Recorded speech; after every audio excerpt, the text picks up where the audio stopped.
Today you'll need some red nail varnish, some black nail varnish that I spent way too much money on, a gel top coat that I also spent way too much money on, some white nail varnish with residual teeth marks from a manic Jack Russell. I've only seen people use acrylic, but I only had gouache, so think of me as your knockoff version. Some itty bitty makeup brushes, or nail brushes if you want to get fancy with it. A whole bunch of cotton buds that you'll only use one out of in the end. And finally some nail varnish remover if you're like me and you mess up all the time. At first you're going to have to paint your nails that lovely red colour that you got free in a goodie bag a long time ago, making sure to flood your cuticles, so you have to go in with a synthetic makeup brush afterwards using that nail varnish remover that you mentioned earlier. Keep in mind that acetone, which is nail varnish remover, evaporates super quick, and this synthetic brush that you bought for super cheap, which you thought would be really useful, holds nothing on it and it evaporates super quick, so you have to keep dipping it back in. It makes it look like you're taking forever to clean up your nails, but really it's just because the brush won't stay freaking wet. Now after you're done with your red masterpieces, you go in with your white nail varnish, only painting half your nail this time. Doesn't have to be even, of course, because who can do that freehand? And after you're finished cleaning up the white gook that you inevitably got all over your fingers, you decide to portion out a little bit of the black nail varnish in an open air space because you're stupid and you wanted to get all gloopy and hard to work with. You then go in again with your teeny tiny makeup brushes that you bought instead of nail brushes and begin to try and paint a straight line across the border of the white and the red, realizing that the more you paint, the more that the black peels the other colours off your nails, so you decide to just pile it on there like a big ice cream cone. And once you've lost all your self-confidence and your belief in your artistic ability because a single straight black line has defeated you, you decide to go in and draw a circle in the middle of all those black lines.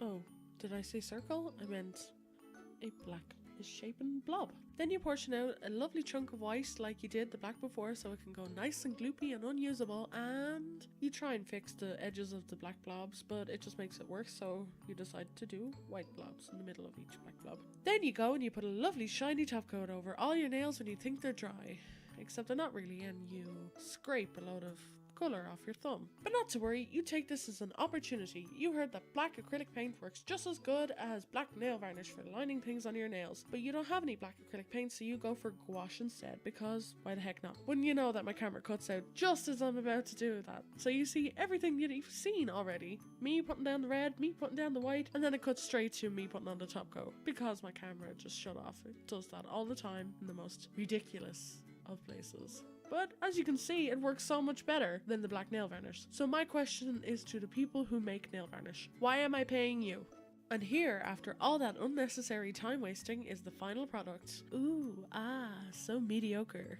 Hey guys, if you made it to the end of this video, thanks so much for watching. I know it was a load of rubbish. Anyway, I'd just like to apologize for my weird voice today. I'm sick. Wouldn't you know that I'd be the weird person to get sick in the middle of the summer, but what's new there? If you liked this video, please give me a thumbs up, subscribe, all that cool stuff, you know, stuff that makes me happy, stuff that will make me feel better when I'm sick. Bye!